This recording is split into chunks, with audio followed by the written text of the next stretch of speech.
France bouge.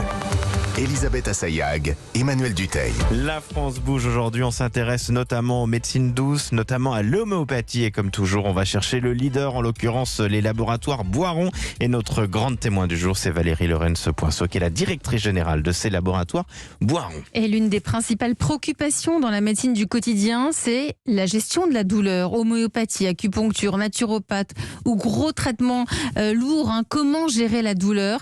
Et si on allait plus loin avec cette gestion de la douleur quand on est incapable de pouvoir l'exprimer? Eh bien nous à la France bouge, on a découvert une prouesse mondiale et française. Bonjour Fabien Pagnier. Bonjour, enchanté. Enchanté. Vous êtes le fondateur de M. Doloris. C'est votre entreprise à 11 ans. Elle est lilloise.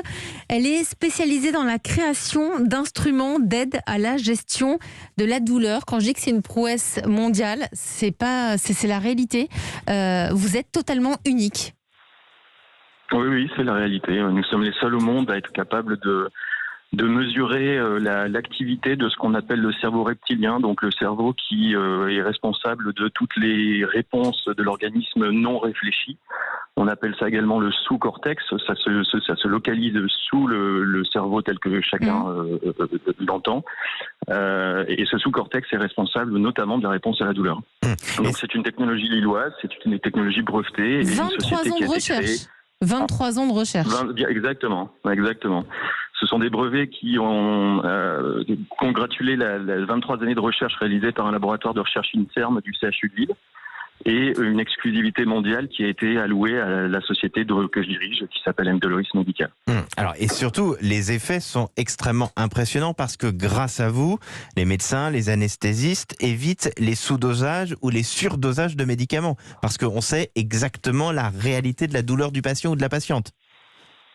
Alors c'est exactement ça, c'est une technologie qui, pour les patients inconscients, donc les patients sous anesthésie générale ou les patients qu'on met en coma artificiel en réanimation, pour cette typologie de patients-là qui évidemment sont incapables de faire un retour aux cliniciens sur la douleur que ressent leur organisme, eh bien c'est une technologie qui permet en continu, de manière non invasive, de quantifier de combien souffre l'organisme, de telle sorte que les cliniciens puissent donc administrer, personnaliser exactement la quantité de drogue antidouleur qu'il faut au patient exactement au bon moment, de telle sorte qu'on évite les effets indésirables, les effets délétères dus au surdosage de drogue antidouleur ou au sous-dosage de drogue antidouleur. Et parce que quand on est en anesthésie générale, c'est fait justement pour ne rien sentir. Donc vous, votre technique permet de savoir si le patient est en train de sentir quoi que ce soit ?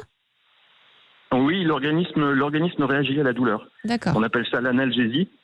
Et en réponse à ça, eh bien, lorsque cette douleur est mal gérée, eh bien, vous avez 60% des patients qui vont se réveiller avec des douleurs. Vous avez un tiers des patients qui vont se réveiller avec des nausées, des vomissements. Lorsque vous avez un patient qui, malheureusement, est cancéreux, eh bien, ce surdosage de drogue antidouleur qui n'est pas personnalisé peut provoquer un risque de métastase. Et lorsque on est dans une situation inverse, donc lorsqu'on ne donne pas assez de drogue antidouleur, eh bien dans ce cas-là, l'organisme réagit, l'organisme se protège et le patient devient instable, ce qu'il faut absolument éviter au bloc opératoire et en réanimation. Et c'est très utile aussi pour les enfants quand ils ne sont pas capables d'exprimer eux-mêmes leur douleur. Exactement, donc c'est la raison pour laquelle en 2013, après 3 années de recherche et de développement réalisés en interne, nous avons mis sur le marché un moniteur dédié exclusivement aux nourrissons, avec une technologie qui aujourd'hui est utilisée pour cette typologie de patients extrêmement fragiles au bloc opératoire et en réanimation néonatale. Alors quand vous parlez de réanimation, on pense tous aussi à la réanimation des personnes atteintes de Covid. Fabien Pagnier, vous l'avez dit à nos équipes, vous dites que vous pouvez prédire le potentiel de survie des patients Covid grâce à votre technique. Comment ? Alors, c'est une technologie, comme je le disais en introduction, qui est capable de mesurer la puissance du cerveau reptilien. Lorsqu'on a affaire à un patient Covid qui est donc face à une infection grave, ces patients Covid graves se retrouvent donc en réanimation. Ils sont connectés à des respirateurs qui les aident à respirer, des machines qui les aident à respirer. Donc, ils sont bien évidemment incapables de faire un retour au clinicien de nouveau sur l'intensité de la douleur qu'ils ressentent.